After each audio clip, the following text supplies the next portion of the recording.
По факту падения снега на коляску с ребенком в Ухте следственными органами проводится процессуальная проверка. Инцидент произошел 2 апреля в 11 утра в старой части города. Мама отошла по делам, коляску оставила у крыльца. Малыша спасло то, что большая часть снежного удара пришлась на козырек строения, однако кусками снега с наледью все же засыпала и коляску. К моменту прибытия спасателей 2-годовалый мальчик был на руках матери и плакал. Видимых повреждений на теле спасатели не обнаружили, однако медики все-таки забрали мальчика на дополнительный осмотр в больницу. Следователями проводится комплекс проверочных мероприятий, направленных на установление причин и обстоятельств произошедшего. По результатам проверки в установленные сроки будет принято процессуальное решение.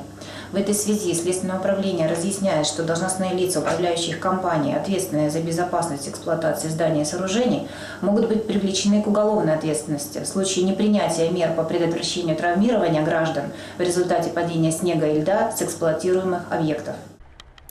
А Печорец выложил в соцсети видео, как его машину едва не повредило сошедшим с крыши снегом. Мужчина приехал к отделению Почты России и пока находился в здании, сошла лавина. Момент запечатлела камера видеорегистратора.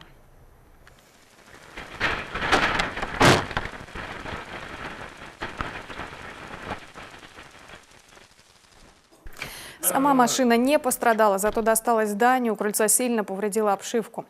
Трагедия для работника коммунальных служб. Сегодня едва не закончилась очистка козырька крыльца Сыктывкарской городской поликлиники.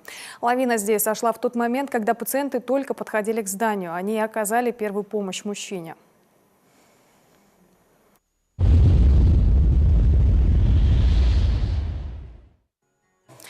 На Сыктывкарской станции скорой помощи агентству БНК, в чьем распоряжении оказалось видео, сообщили, что пострадавший госпитализирован с черепно-мозговой травмой.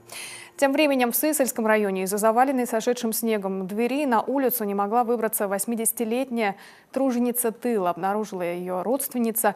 Вызволять заложницу снега пришлось в итоге спасателям, и все закончилось благополучно.